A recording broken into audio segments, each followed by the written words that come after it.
Hi, I'm Frankie. And I'm Cheyenne. And we are Conbini Cult. How's it going? I'm okay. Today, we're teaching you how to not get arrested. Yeah, don't do that in Japan, especially if you're not Japanese, because it could be a lot worse for you if you're foreign getting arrested here. Yeah, we want to talk about some strange or interesting laws that we have learned about recently. Yeah. But what really got me thinking about this topic in the first place was I watched this video about Strong Zero. Okay. My drink of choice, my daily water, yes. But really about how dangerous it actually is and how addicting it is. Addicting? Yeah, Well, that explains I was really so surprised. much, actually. Okay, I mean, we'll get into some of that. But that also just made me kind of wonder, like, oh, what are some... Because I was thinking, like, oh my gosh, shouldn't Strong Zero be illegal? Frankie and I have two very different opinions on Strong Zero. Maybe we're a lot more aligned now that I don't drink as much, but it was like kind of funny when she's like, shouldn't this be illegal? Like, oh my God, it's crazy. And I'm just like, sip. Just a Tuesday night. Yeah, like, what do you mean? What? New flavors out. Okay, sure. Yeah. But it made me wonder about some other things that are illegal here that you can do back home in the U.S. or things that are illegal in the U.S. that you can do in Japan. So, yeah, it's got me thinking about that. Yeah, I'm excited to learn more. I'm kind of like excited but nervous to learn about about the Strong Zero and the obviously, I know it's not good for you, you know, but it's one of those things where the less I know, the better about it. Because once you know how bad something is for you, you obviously don't enjoy it. And maybe in this case, it's good because it's not like it's adding anything good to your body, but still, it's fun. Yeah. So before we get into all this, just the little disclaimer, just want to say that we're not saying that one place, the US or Japan, is better than the others. We're just talking about interesting laws. Yeah. Okay. And can I add something too? Not so much a disclaimer, maybe something to mention. A lot of the comparisons we're making, like Frankie said, was between the US and Japan, only because we are American. We're from the US. So I'm sorry if you're from anywhere else and you're like, you guys only talk about the U.S. That's all we know. That's kind of all we know to compare it to. So if you have any information or some interesting facts about, you know, what is legal or illegal in your country that is related to the points we're going to bring up here, leave a comment. That's all I wanted to say. We're still interested, but this is what we know. Yeah. Okay. But so actually, what is Strong Zero? Liquid from the gods. No, I'm kidding. Strong Zero, in a nutshell, is what? It's just an alcoholic beverage here in Japan in a can. So you can find it at most convenience stores, all convenience stores now, and supermarkets. And they come in either a short can, a long can in different percentages of alcohol, 5%, 7%, and 9%. Look at me. I'm like I'm so knowledgeable. You know your stuff. They have many different flavors like lemon, grapefruit. No, I'm not gonna get into all of that. But basically, it's... Are you a salesman for Strong Zero? I'm like going undercover. I'm a secret shopper for Strong Zero. But as someone who has, lots of experience and has consumed many Strong Zero in my heyday, I'm very, very familiar with it. But it's just a very strong alcoholic drink, kind of like a seltzer. It's carbonated, so it's got... kind of like vodka, basically. Vodka and like whatever fruit flavor you're adding to it. Is it shochu? Shochu, is that what it is? Yeah, shochu. And if you are familiar with a Four Loko, which we will talk about later. I do have a comparison later. I have some stories about it. If you're familiar with a Four Loko, just think about it as the Four Loko of Japan is how I describe it to other Americans. But yeah. I don't know if you said it already, but it's pretty cheap. So it is popular among young people because it's an affordable, strong drink. Yeah, it's a really cheap way to get you plastered, basically. So if you don't have the money or don't want to spend the money of like going out to a bar or to an izakaya, you can, basically get drunk for like $1 or less than $2 if we're thinking about like USD, and all that stuff. So one you should stop at one is my personal advice. But it's what it is. You have any personal experience with it? Do you like Strong Zero in general? Ever tried it? I've had Strong Zero before, but there's one particular day that I remember. When I was living in Tokyo, I was in Shimokitazawa with my friend, and I don't know if she also pre-gamed at home, but we had planned to just like go to a bar or something. But we stopped by a Conbini first to grab a drink because that would be cheaper than going to the pre-game, that bar or restaurant, whatever. So we both got a strong 0. I think as a tall the can. Pre-game as the pregame. The tall game as a tall can as a pregame is crazy. But I have also done it, yes. I don't know what she drank before, but by the time we got to this bar, it was a place where they were playing songs on YouTube on a screen there, and they had a little piece of paper on the table, and you could request the songs. Oh, I think I know where you're talking about. Okay, yeah. All right. So she already seemed pretty drunk. Like, we ordered food, but she wasn't really super hungry, and I was like, okay. And then on that piece of paper, to the song request paper, she wrote Mizu, and I was like... like water, like give me water. I was like, oh no, so she's ordering. She's really drunk. So then she went to the restroom. She was taking a long time. I go to check on her. That's always a sign. She was getting sick in the restroom. We take a taxi back. Luckily, she doesn't get sick in the taxi. But then we get out of the taxi to bring her home, and then we're walking up and down the street for a while, and she's like, where are we? Oh, and then we ended up in the same exact place where the taxi dropped us off, and she's like, yes, it's here. So, okay, we were just walking around for 10 just minutes. walked in a circle. I hope it was a sobering walk at least. I don't know, to get some of it out of her system. No? Okay. But yeah, I helped her get back in her apartment, everything. She was fine. Probably hungover the next day. Oh, I do not doubt it, yeah. Damn, this drink works fast. Yeah. I love how your personal story about it is from someone else. It's not even about you.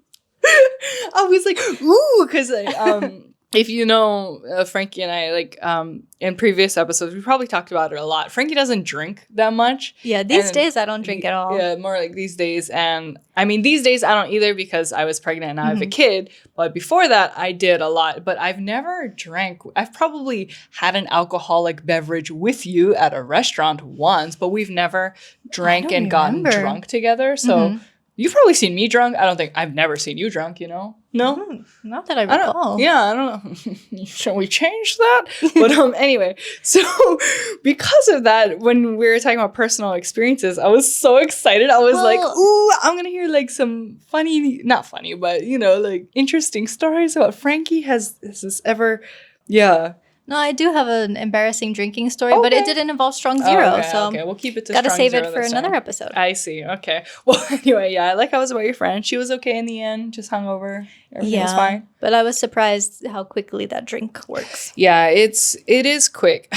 Me, as for me, how many cans do you need? Oh no, like even when I'm feeling like really cocky, I'd be like, yeah, I can take 2 cans. No, like don't ever, just stop at the 1, especially if you're starting with a tall can is my personal advice. But tall, like 1 can for me, especially these days, I'm probably good for the night. I don't need to, but there have been times where I was being silly. I would drink more than 1, and it just leads to a lot of headaches the next day, sometimes a lot of barf, who knows, and I may or may not have blacked out from a strong 0 too. So I'll do as I say, not as I do. That's just my experience. So a lot of times affected. I am a victim of strong 0, but yeah. Okay. Okay. So before we get into why this drink is so controversial, just want to give a trigger warning for the time that we're talking about strong 0. Okay. So about substance abuse, addiction, mentions of eating disorder, self-harm, and suicide. Okay. So, all right. So I watched this video recently from Asianalysis with Al and Helen. And the video is called Strong 0, Japan's most controversial drug of the 21st century.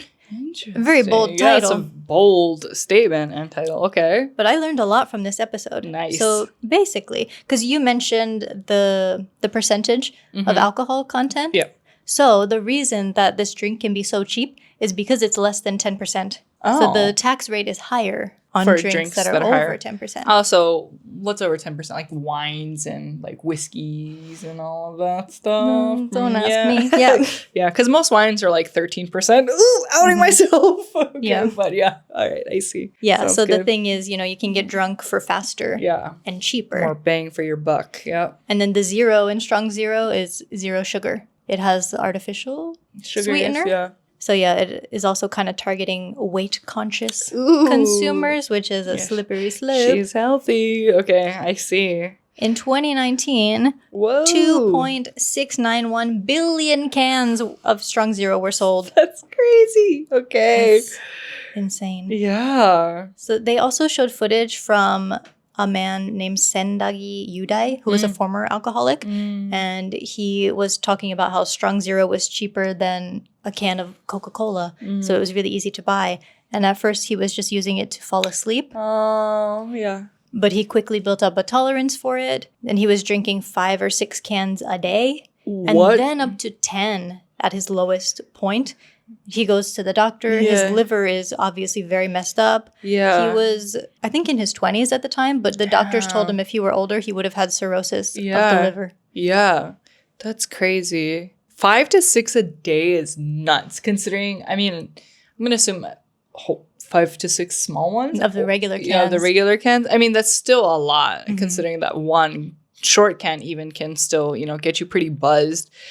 But, oh, man. That's crazy. But isn't it like that in a lot of places? Going back to how Strong Zero is being like cheaper than a can of Coke. Like, for example, I hear a lot, I don't know for sure, in South Korea, you know, soju is like cheaper than water is like what I hear a lot. Like in some places, certain alcohols are just cheaper than, water or Coke, I guess in this case. Yeah. Well, speaking of soju, 2 tall cans of Strong Zero has the same amount of alcohol as 1.5 bottles of soju. Oof. Okay. Well, that puts it into perspective for me. Very high alcohol content. Yes, I see. So there are a lot of doctors who are concerned about the psychological effects. So not only the physical effects of, you know, your liver and other parts of your body, but psychological too. So they've said things like, it's a drug that takes away people's consciousness. It's a drug that obliterates all your thoughts. Yeah. Yes.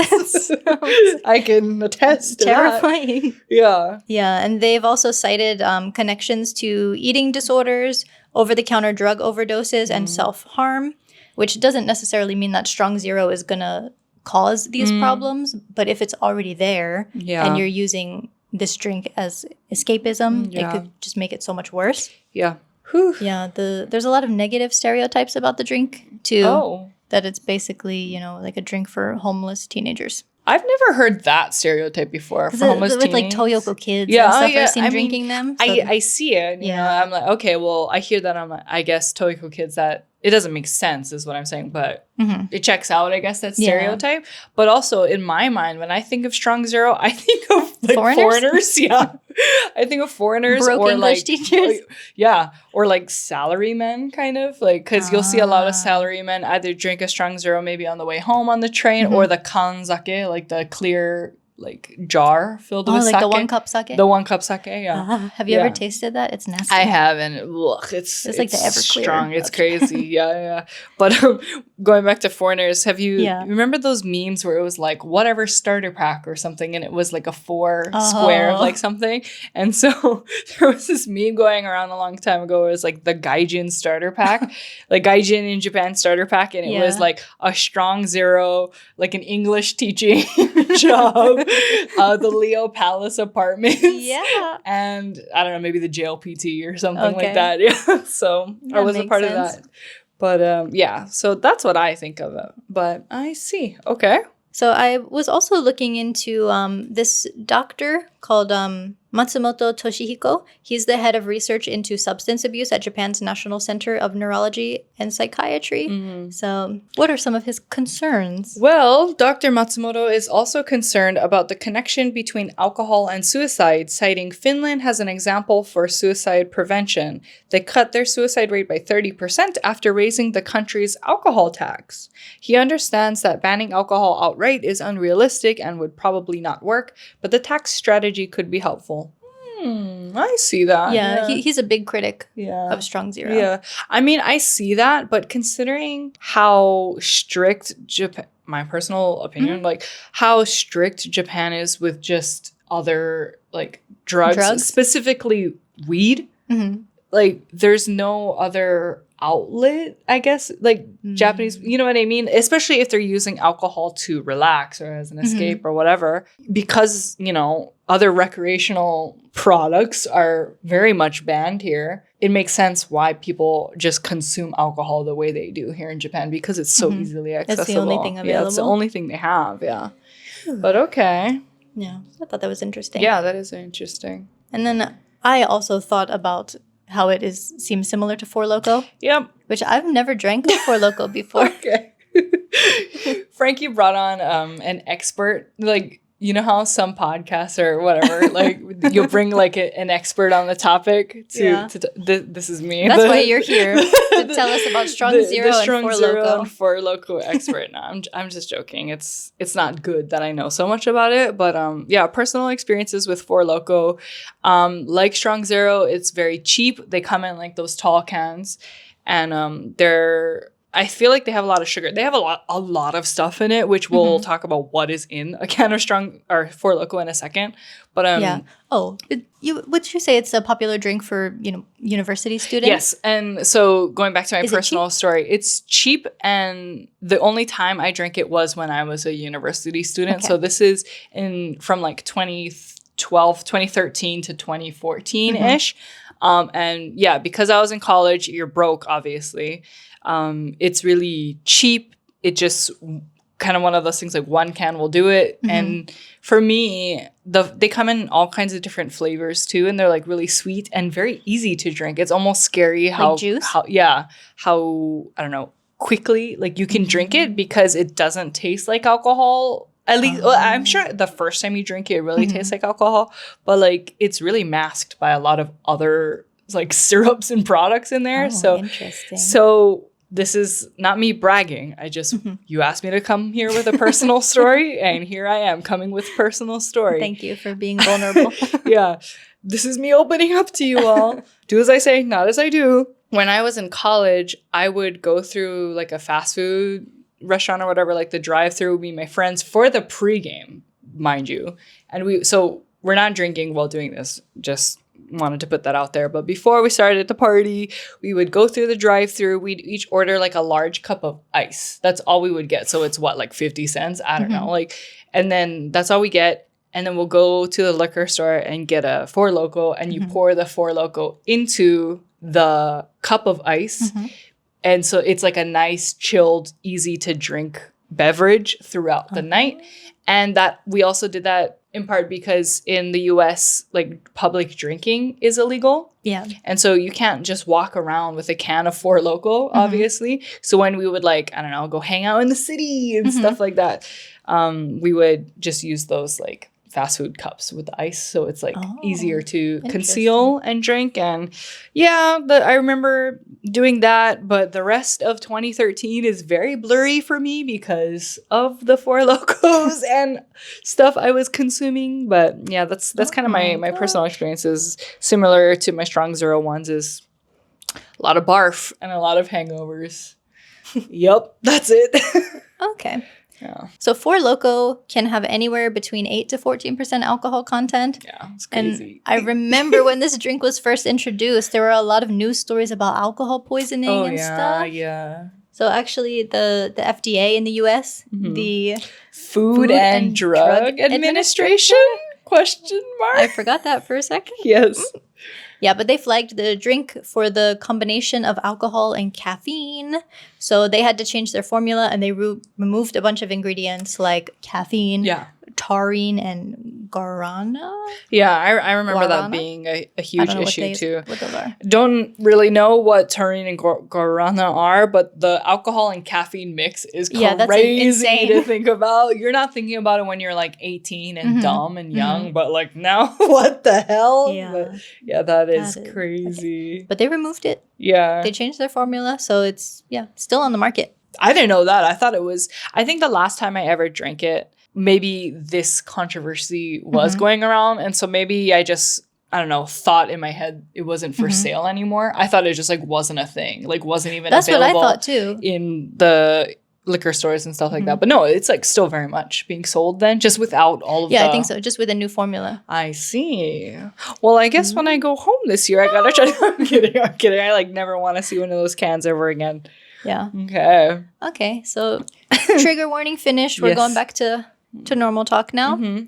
But yeah, as I said earlier, that just made me think about like what are some bizarre or interesting things that are illegal or legal here versus back home. Yeah. And I split it into categories. Sounds good. So let's continue with the drinking theme. Yeah. Public drinking. Yeah. So that's fine in Japan. Like I mentioned earlier, you cannot drink in public in the US.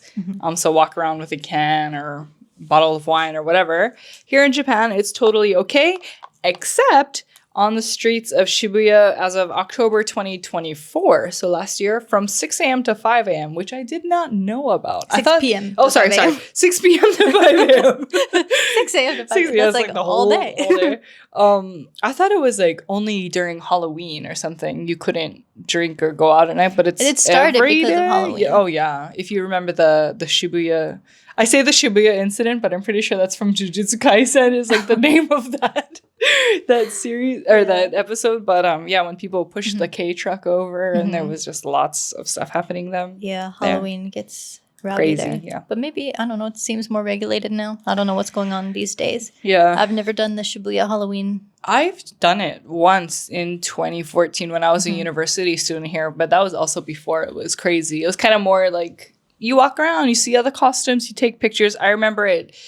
Shibuya is always crowded, but you still had room to walk around and take pics and make friends and whatever. These days, I mean, with the regulations, I don't know. But before the regulations, I don't even want to think about it. It sounds so packed. So it's changed a lot for sure. Yeah. So that was kind of a surprising thing when I moved to Japan. Because in the U.S., it depends on the state. Yeah. Every state has different laws. Like New York and New Jersey, I don't think you can drink publicly. No. But when I visited New Orleans, you can drink on the street. So that was interesting. Yeah. I wonder why that is. Maybe they just have so many, like the festivals and stuff, like Mardi Gras and stuff like that. I see. Yeah. Okay. So yeah, there are some places where public drinking is fine in the U.S., but it depends on the state and the town, I guess. The next one is drunk driving. So Japan has zero tolerance for drinking and driving, while the U.S. has a limit of, I think, 0.08 if you breathe into a breathalyzer. So if your blood alcohol content is under that, then you're okay to drive, which is, depending on your size, it's kind of a crazy concept. So I personally really like the no tolerance policy of Japan as well. It's safer for everybody involved, you know? Like, why do that? Why drink and drive? Yeah. Yeah. And that made me think about how, like, drunk driving accidents are pretty rare. Yeah, they still happen, but... Yeah, but you don't hear about it as often as the U.S., for example. Yeah. And I know someone I went to high school with, when I was still in high school, was a friend's older brother who was hit and killed by a drunk driver. Oh, no. I'm really sorry to hear that. Yeah. So just, if you do drive here in Japan or anywhere, don't do it. Yeah. Even if you think you can drive home, don't try. Don't do it. Yeah. Always have a DD. Not drunk driver. Designated driver. Yeah. Yeah, but I do really like that Japan has no tolerance for it. Like you can get in a lot of trouble. I think you can lose your license. Oh, yeah. If you even have, like, you're a sip. revoked. Yeah. Yeah, and I remember we were watching something where, it was like a U.S. drama or series, and the character probably had a beer, and then they got in their car and was driving home. And for us, it was like so normal, and my husband was watching it like, what do you mean? Like he's getting in the car. And I was like, yeah, you can, so it is a very big culture shock, I think, for Japanese people who don't know that. Yeah. And actually, if you want to get out of drinking, if somebody is pressuring you to drink and you don't want to, if you need an excuse, say you drove. Oh. Yeah. And nobody's going to question it. You drove. Okay, fine. That's so true. And also, an interesting thing for me, in the U.S., when, let's say, what am I trying to say? If you're under the blood alcohol content, you can drive home. But I think there's still a strict rule about open container in the car. So, like, even if you're driving and people in the backseat or whatever are drinking, you're not supposed to have anything open in the car at all in the US. Oh, okay. I'm pretty sure. Yeah. Whereas in Japan, New Jersey has that. I yeah. know. Whereas in Japan, I've never really heard of that before.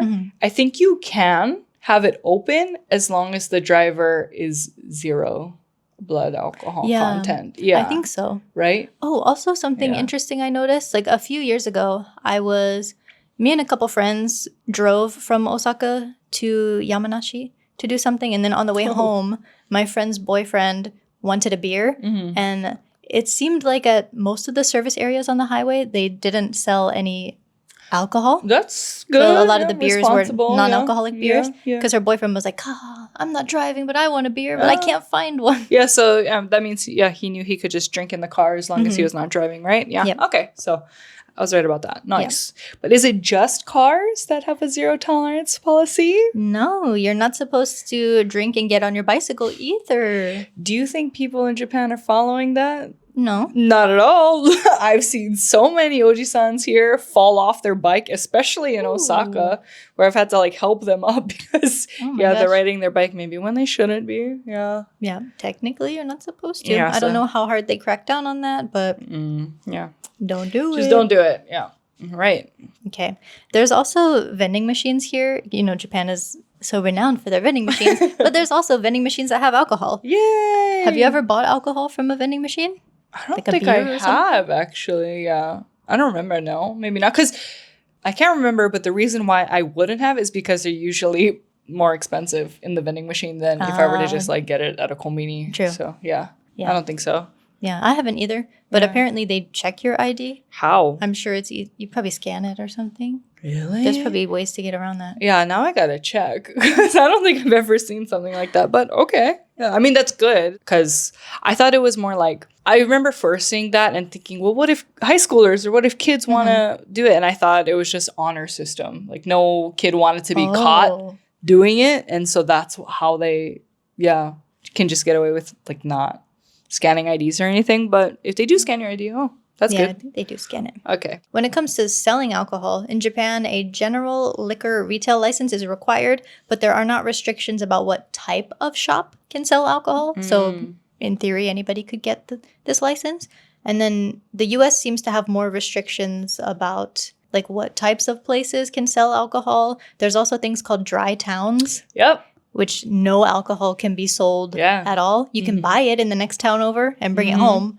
But like restaurants and stuff can't sell it. Yeah, my family where they live in Tennessee, they used to their county where they live was a dry county, and so my dad on the way home from work, just hit my head on the wall.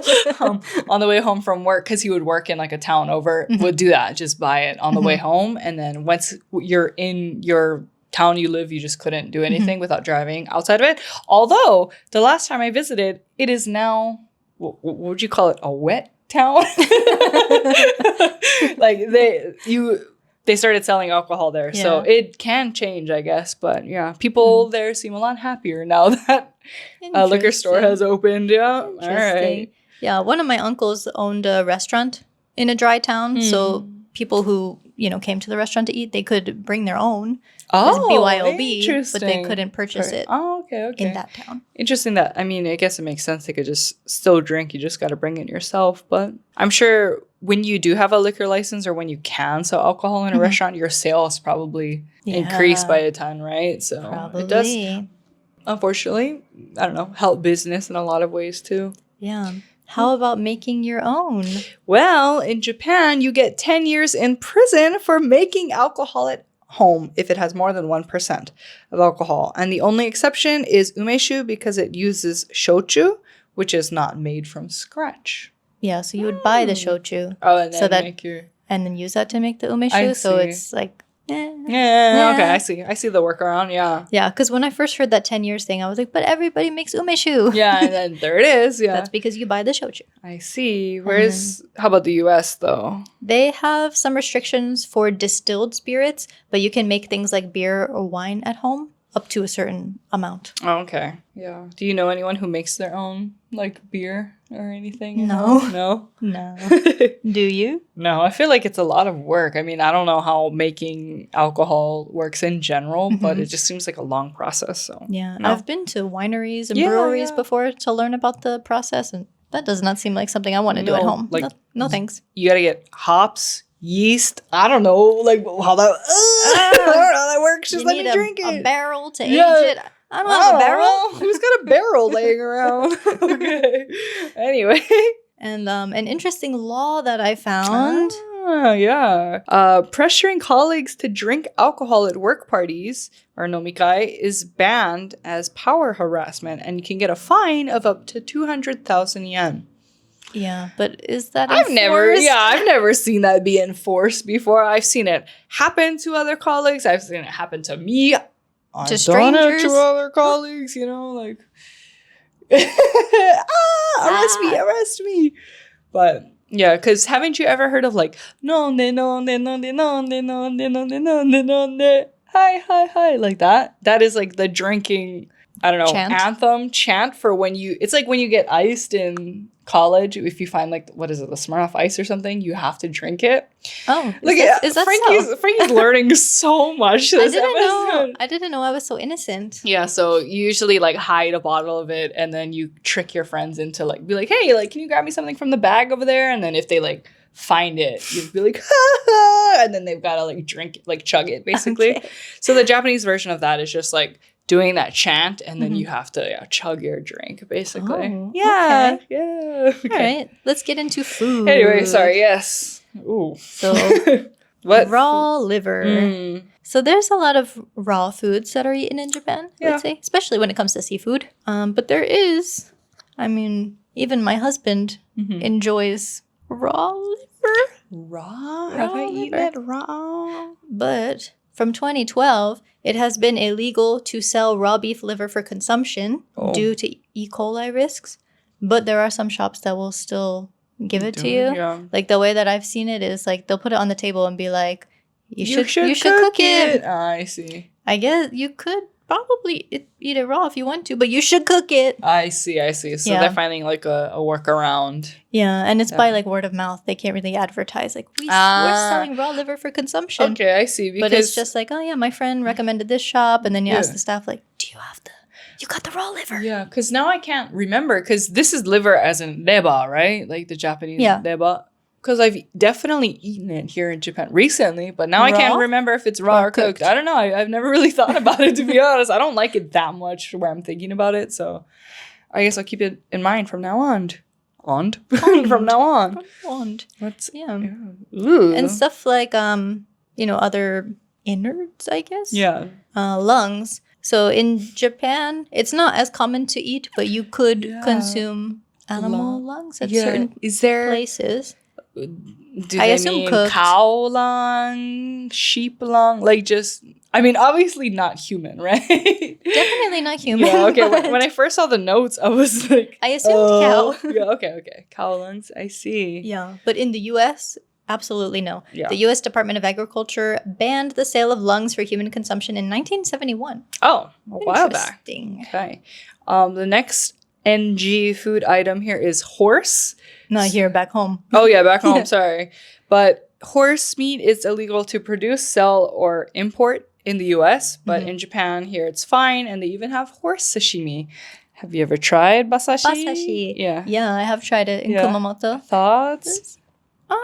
Just the concept of eating raw horse was strange, but the taste was fine. Yeah, the taste is like, I really hate to admit, it's good. Like, I just like sashimi and like raw fish in general, and so it's very much like that. And I liked it. If you never told me what it was, I would keep eating it. But yeah, just the thought of it being a horse is kind of taboo, it's so to taboo, me. Yeah. It's very taboo to me, and like, I also am I allowed to like this? Yeah, I also grew up riding and horses and like working at a barn and cleaning the stall. Like, I'm very connected to horses, so it just makes me feel really guilty.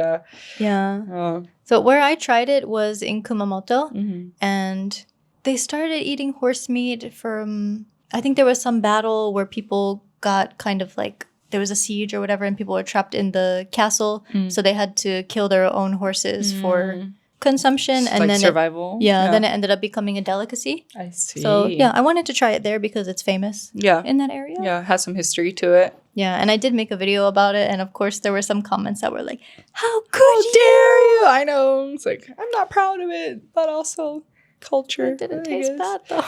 Yeah. Yeah. Some other meats that are bad here. Back home. Yeah, back home. Sorry, I keep saying here. It's back home. Whale. So in the U.S., it is illegal to sell whale. The only exception would be some native populations, but there are restrictions for it. And Japan has... So it's not illegal to sell here. You can find it... I mean, if you want it, you could find it pretty easily. It's not like you would be forced to eat it, but I mean, like some school lunches might have it. You could find it at the supermarket. I've seen restaurants that had whale sashimi. Even dolphins. Oh, see, it's so interesting because like I don't know, maybe it's because whales are so big. I have no idea, but the thought of eating whale sashimi, I was like, okay, never tried it, but I'd be down. And then you said dolphin sashimi, and I was thinking, no way. But what's the difference there? You know what I mean? Yeah. But I don't know. Personally, I didn't want to try those. Yeah. In Chiba. Oh, sorry. Go ahead. In Wakayama.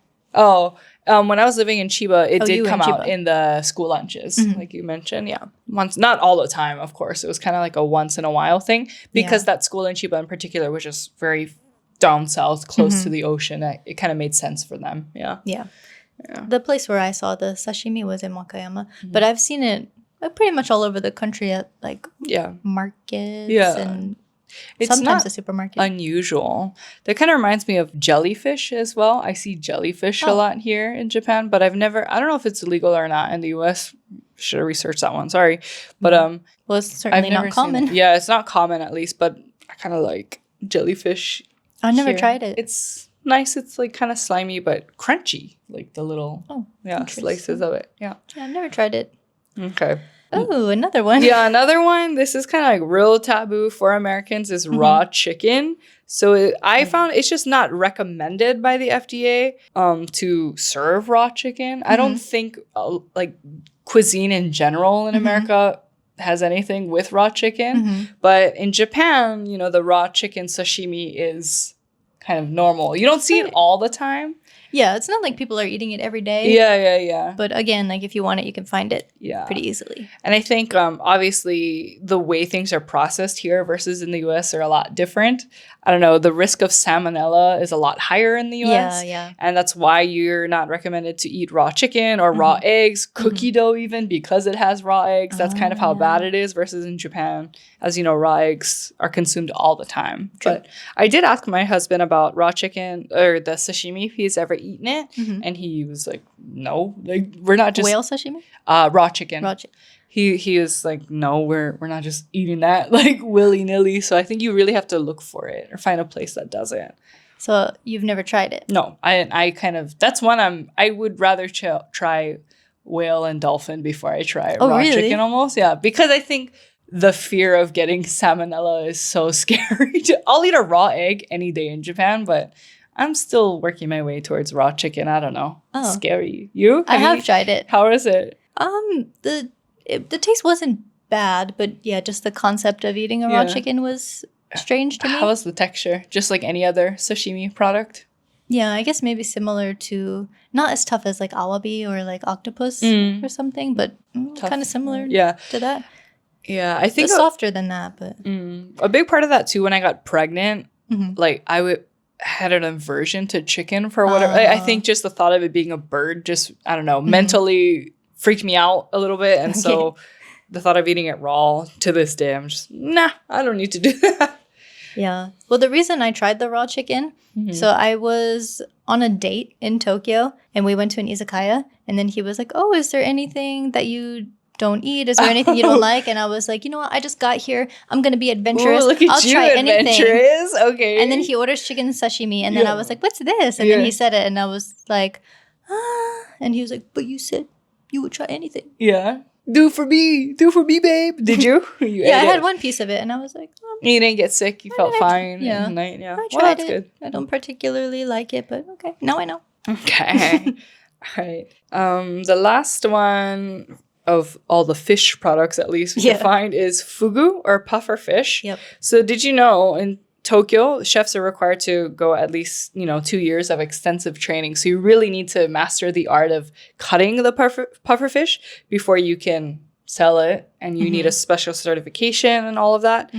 But there's no such certification in the US. So making preparation of the fish is dangerous and difficult to regulate, which is why the FDA led to, banning it in the early 80s. But it's not illegal to consume it. You just can't prepare it, I guess. Yeah. So I feel like there's some restaurants that are like sneakily doing it, similar to the liver restaurants. Yeah. I don't know. Have you ever tried it? Yeah, I have. Is it good? It doesn't really taste like much. It tastes like whatever sauce you put on it. Yeah, it's like a very delicate. I want to try it. Yeah. Were you kind of scared to try it? Like, ooh, because if it's cut incorrectly, you could die, right? Yeah. Yeah. If they release the poison. Yeah. Okay. Yeah, I've had it raw and cooked. Ooh, which one did you like better? They're both the same. Not the same. Really maybe cooked. Anything? I don't know. Ooh. But for the certification, it's kind of, I don't know how it actually works, but in my mind, I'm like, who is volunteering to try it to see if it's poison? That's so true. I don't want that job. They've got all these like volunteers and they're like, you got like risking their life every like day. The poison testers back in the day. Every meal is. Yeah, I'm sure like at this point, just by the way you cut it or the fillet of it, or who knows, with technology these days, maybe you can like look at it or something. I hope there's no one just taste testing the food. Yeah. No. That would be cruel. Yeah. And this is a really random law that I found. Okay, yeah. For Japan, you cannot put ice cream in the mailbox. Putting ice cream in mailboxes may sound like a harmless prank, but in Japan, you may be imprisoned for up to 5 years or fined a maximum of 500,000 yen, around $4,700 for doing so. The law isn't limited to just ice cream. Article 78 of the postal law protects all postal property against damage. In 2006, a 42-year-old postman from Saitama was arrested for putting chocolate ice cream in a mailbox. So yeah, it's enforced. I don't understand. Because it ruins the mail. I guess. It will melt and ruin the mail. Are people just putting containers of ice cream in the mailbox? My idea is, for example, I live in Hokkaido and you live in Osaka, and there's a limited Hokkaido milk flavored ice cream that I would love for you to try. So I pack it up with ice packs and ice coolers, and I mail it to different. you. I was imagining. Okay. I was imagining someone going to like the red post box and just throwing their ice cream in it. Okay. I understand, but I'm still a little confused, I guess. Like, who's putting ice cream in the mailbox? Or what? Sounds like an indie band name. Ice cream mailbox. Maybe someone mistook it for the trash can and threw their ice cream in there. Sure. But isn't it wild that you could be in prison for up to 5 years for putting ice cream in a mailbox, but only up to 1 year for stalking? I was just going to say, haven't we heard of stalking cases that receive less punishment than that? That's okay. I love Japan, but that's a wild law to have. Okay. Yes. Okay. So let's get into the category of medication, drugs, healthcare. Japan's very strict on the regulation of medications. Yeah. So if you're traveling to Japan, you probably want to check that whatever medication you use regularly is allowed here, so it doesn't get confiscated or, in the worst case, I guess, be arrested. Yeah. So I found a story from 2015. An American woman named Carrie Russell, who was 26 at the time, she came here to teach English, and she was arrested for her ADHD medication. So before she came to Japan, she was teaching in Korea. Okay. And then her mom sent her a 3-month supply of Adderall to Korea, and that was okay. I'm assuming Korea was. I guess so. South Korea is okay. Okay. Yeah. So then, when she decided she was going to teach in Japan, Carrie posted the 3-month supply from Korea to Japan. Okay. So yeah, because she was arrested in a restaurant when she was eating dinner with her friends, I assume that they intercepted the package. And saw the medication that she had in there. Yeah. Yeah. How'd they find her at a restaurant? What?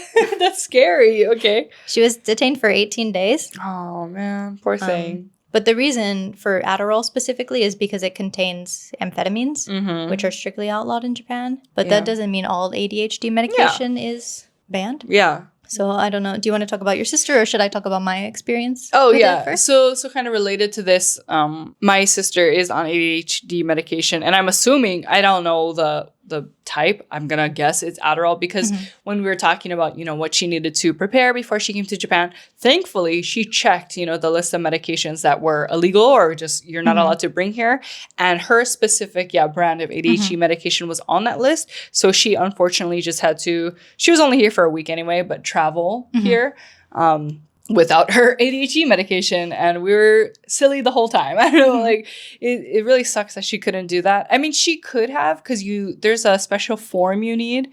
I forgot to get permission. Yeah, to get permission. But then you need permission from your doctor, and by the time we looked into it, it was too late to do all of that. So just if you do have medication you need to bring in, do that research as far in advance as you can. Yes. But yeah, that happened to my sister. Not the arrest, just the limitation of ADHD medication. Yeah. Do you have a story about that? Yeah. So I was diagnosed with ADHD while I was in Japan. And at the time, I think it was 2020 or 2021.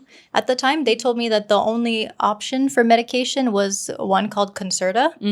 And their reasoning for this was because they had only done clinical trials on adults for Concerta. No other medication had clinical trials done on adults. Other things were done on children, so children had more options for it. But as an adult in 2021 or whatever, Concerta was my only option. But it seems like from 2024, they now have 3. So it could be Concerta, Strattera, or Vyvanse. Okay. But still not Adderall. Still not Adderall because of the amphetamines. I see. Okay. And then also, so I have a friend. I met her in Tokyo when she was living there for an internship, and then she went back to the States. But she came back to Japan to visit in the spring, and I hung out with her, and she was telling me about being diagnosed with narcolepsy. Oh, okay. And she needed special permission to bring her narcolepsy medication into Japan. Because, you can't have it here. Yeah. And then she told me a very interesting thing, that Japan has the highest rate of narcolepsy in the world. Oh, in the world? One in 600 people? I looked that up. Yeah. Interesting. So, I mean, is that why people can fall asleep so easily on the train? Do I have narcolepsy?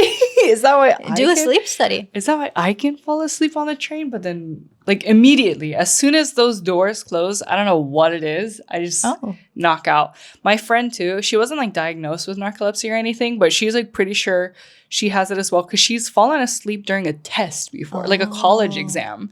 And she woke up with, like, 10 minutes to spare or something. Wow. Yeah, so it was pretty serious for her, but I didn't know Japan had the highest rate in the world. That is very interesting. Yeah. But I guess it's similar to the situation with ADHD medication. Like, there might be a few options for narcolepsy meds. I see. Because I don't think everything is outright banned. It's just whatever particular medicine my friend was taking. She needed permission. Is narcolepsy genetic? Like, are you born with narcolepsy, or is it environmental? Because I just think about Japan's work and study culture and the lack of sleep. Because doesn't Japan also have the worst rates of sleep?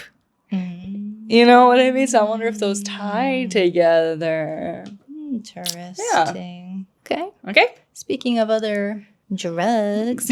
Ooh, drugs. Yeah. No weed in Japan. Very, very strict. Yeah. No tolerance. Yeah. If you had it with you in your suitcase or something at the airport and they catch you, out. You're getting deported. Out. Yeah. But I found out that THCO or 0. Don't ask me. I'm not an expert. I've never done weed. I don't know what that is. It was only recently made illegal in Japan.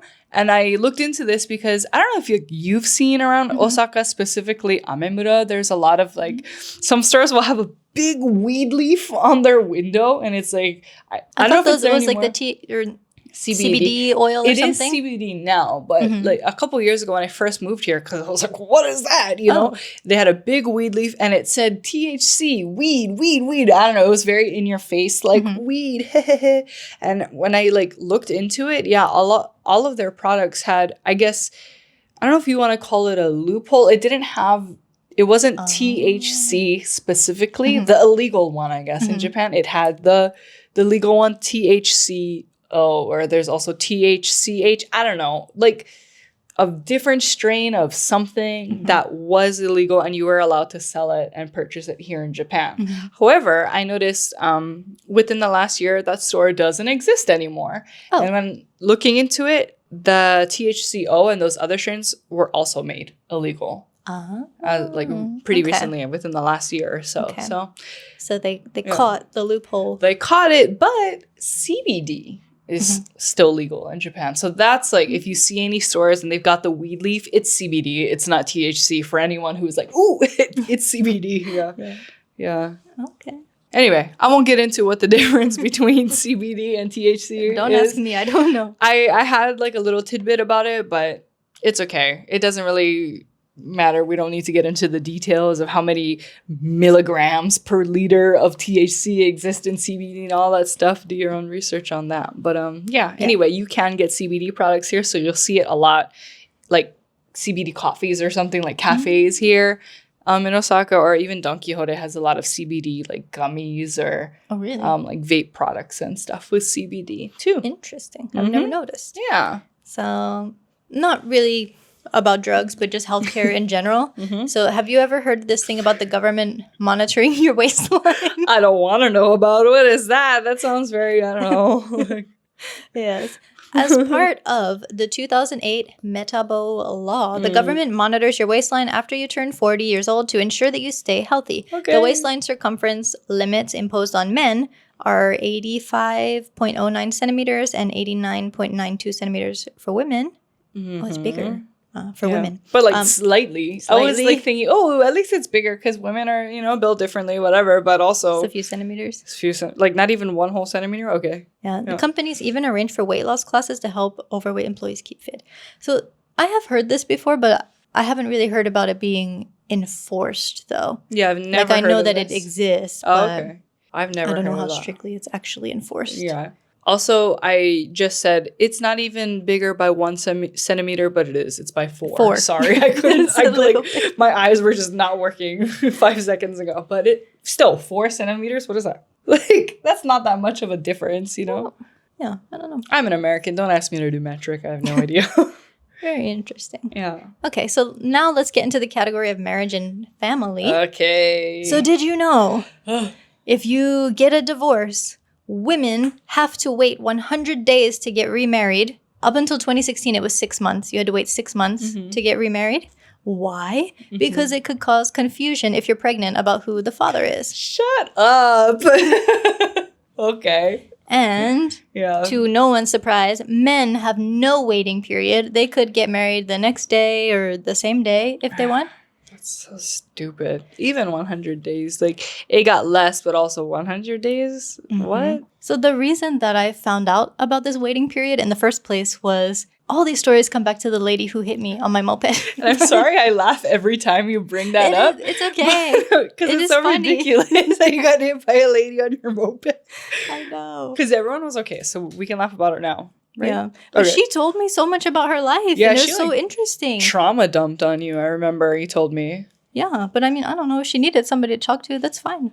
I was listening. But she told me about her ex-husband who she left him because he was abusive and cheating. So I was like, yes, you go, leave girl. Leave him. Yeah. But he literally got married a few days later.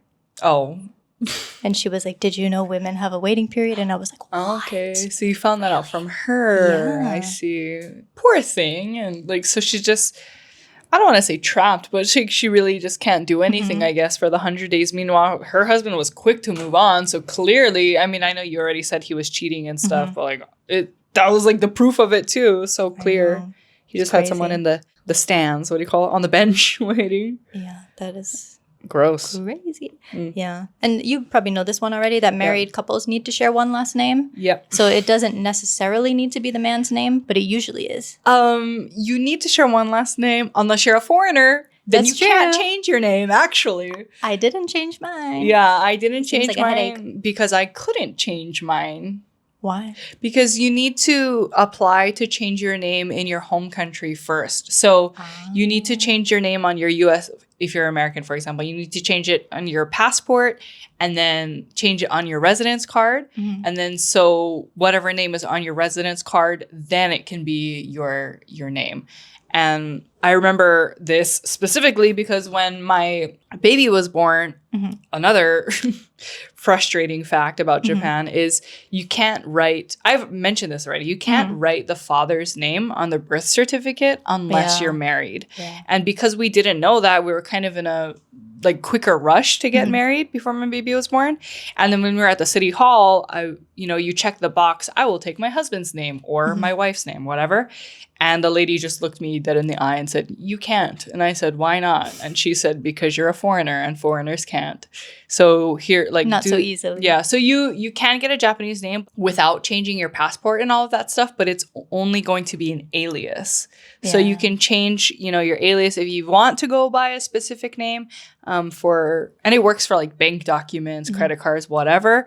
But it just sounded like way more paperwork to me. So officially, on the family register, I have a different last name than my husband and baby. I like my last name. It's okay. But also as a family unit, it's really isolating. I don't like it. Yeah. I'll have that problem in the future, I guess. Yeah. But changing my name is too much admin. Yeah, I don't want to do it. You can do it. It's not impossible. It's just so much more admin. Whereas Japanese people, when you get married at City Hall, it just changes on the spot. So that's the difference. Yeah. Yeah.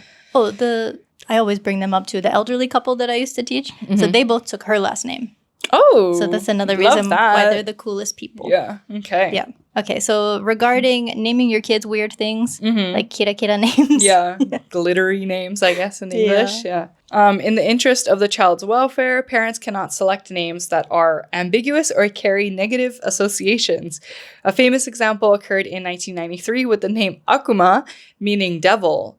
The controversial choice was challenged in court, which ruled in favor of changing the child's name. So, yeah, I mean, why would you, because it sounds cool? That's the only reason why I could think you would name your child that, unless you really just hate them from birth. Akuma is kind of an extreme example of a kira-kira name, but can I read a few other kira-kira names according to Google? So... By the way, these kira-kira names also have kanji related to them. So they have Japanese kanji, but just the way you unusual read them, reading.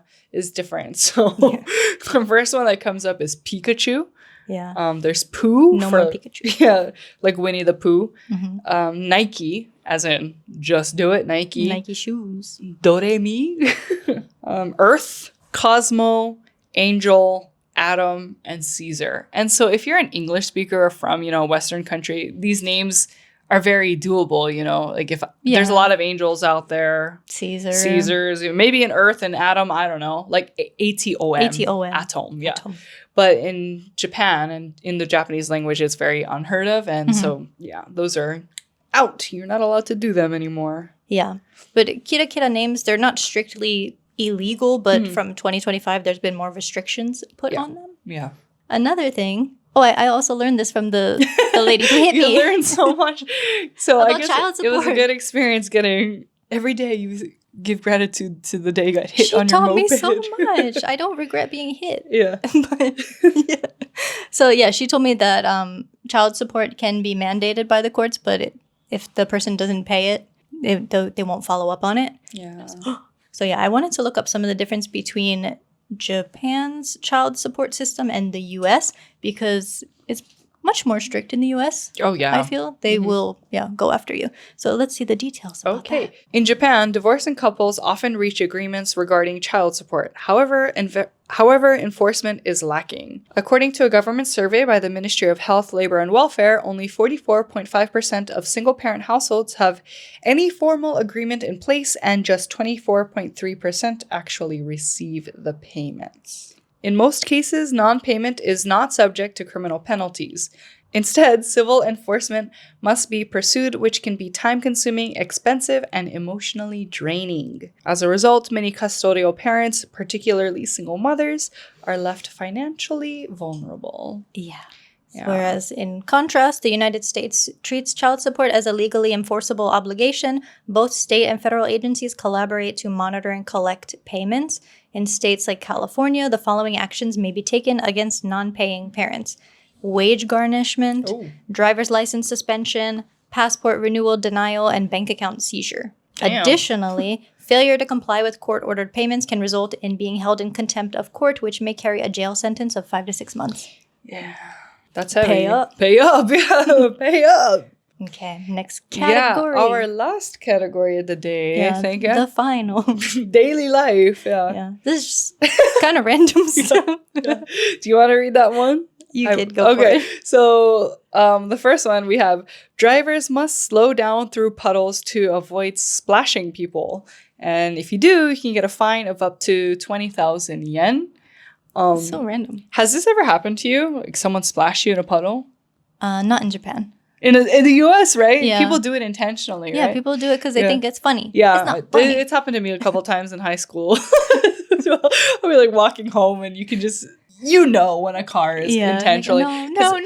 It's happened to me, when they're coming, from behind me. So even though you can't see it, they could have avoided the puddle. Mm-hmm. And then I've seen it the other way where they're coming towards me and they purposely go into the puddle. Yeah, I've seen that. I wish I could find them with 20,000 yen, $200. Yeah. Rude. Okay. So that one was kind of random. Yeah. But I also wanted to talk about self-defense and carrying weapons. Yeah. So I still do want to do an entire episode about self-defense, but basically the only self-defense here is thoughts and prayers, basically. Good luck. See how it goes. Yeah. Yeah. Almost no weapons in Japan are allowed to be carried. Possible self-defense items that are allowed: whistles. What? Personal alarms, safety lights, phone safety apps. The only exception is pepper spray with certain allowed formulas. Yeah. And then when it comes to something like a knife, anything over 6 centimeters, not for self-defense, but just in general, can get you in trouble. Yeah. But that makes me wonder, like, what if you go into a shop just to purchase a knife for your kitchen or something, and you're taking it home? Yeah. I mean, I'm pretty sure that's well, I guess fine it would now. be in a package. It's in a package, yeah. That was like, remember that guy, it made it to the news. They called it in because they thought it was like a threat on the train. He was going to stab everyone because they saw a knife exposed. He was a chef, right? But he was a chef, so poor thing. He just dropped his knife. And it like caused a bit more. Japan? Yeah, that was in Japan. It was in Tokyo, I believe. And unfortunately, he was foreign, so it just caused a lot more uproar. Like, oh my God, crimes are rising, blah, blah. And he was just like on his way to work or something. I don't know. It was just something blown way out of proportion, I'm pretty sure.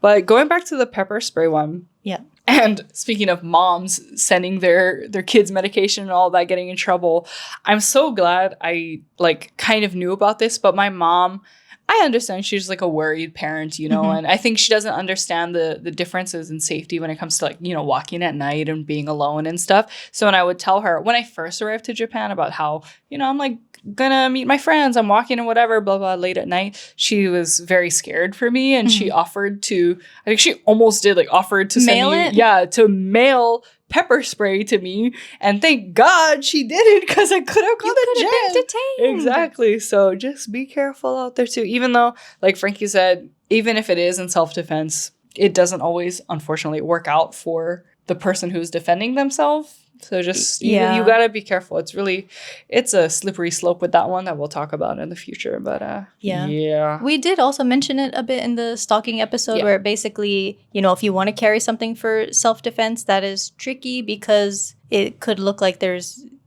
intent, like premeditated. Yeah.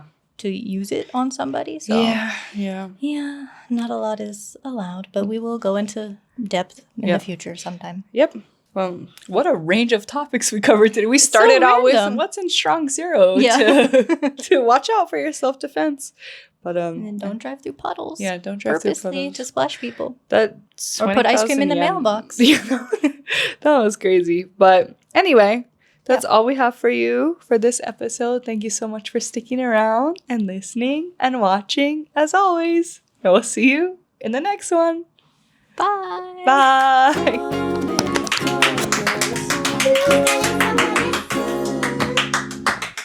Thank you. Strong start. Because I'm Frankie and I'm Cheyenne. We are going to teach you how to not get arrested. And we're in prison right now. The first round of Four Locos was really, really bad. Yeah. So the FDA in the U.S., the Federal Drug Administration? Yeah. Yes. The Federal Drug Administration. I think. Of course. Yeah. They Food and Drug Administration? Food and Drug Administration. The Federal Drug Administration. I mean, Food and Drug Administration. Listen. Yes.